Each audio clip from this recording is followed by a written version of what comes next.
আসসালামু আলাইকুম। অনেকের কমেন্টের একটা ভিডিও আমি আবারও নিয়ে আসছি এখানে। ক্র্যাব ফ্রাই করবো আমি আজকে। তো মোস্ট রিমান্ডের একটা ভিডিও এটা। অনেকেই বলেছেন যে কাঁকড়ার ভিডিও দেওয়ার জন্য। তো আমি এখানে দুইটা কাঁকড়া দুই রকমের ভিডিও করেছিলাম। একটা হচ্ছে ফ্রাই করেছি, আরেকটা তরকারি মানে কষা কষা করেছিলাম। তো দুটোটাই আমি দিয়ে দেবো। এখানে ভালো করে আমি কাঁকড়াটা ভেজে নিতেছি। আর আমরা কক্সবাজারে যেরকম খাই সেটা হচ্ছে তারা জাস্ট শুধু লবণ হলুদ দিয়ে ভেজে দেয়। তো এখানে আমরা বিভিন্ন প্রকারের মশলা দিয়েছি। বাসায় এইভাবে করলে কিন্তু অনেক ভালো লাগে, তাদের থেকে বেশি ভালো লাগে। আর বাজার সময় কিন্তু এটা কিন্তু চিংড়ি মাছের একটা গ্রান আসে, আপনারা সবাই খেতে পারবেন, একদম হালাল। আর যারা এখনও কাঁকড়া খান নাই, আমার ভিডিওটা ভালোভাবে দেখে একবার হলেও ট্রাই করবেন, খুবই ভালো।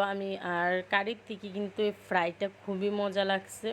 ফ্রাই গরম গরম অবস্থায় কিন্তু খেলে দুর্দান্ত লাগে, খুবই ভালো লাগে, সত্যি অনেক ভালো লাগে।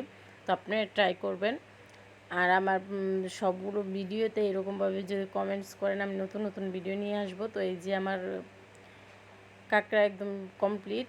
তো আপনাদের যদি ভালো লাগে তাহলে লাইক, কমেন্ট, সাবস্ক্রাইব করবেন আর আমার জন্য দোয়া করবেন। আল্লাহ হাফেজ।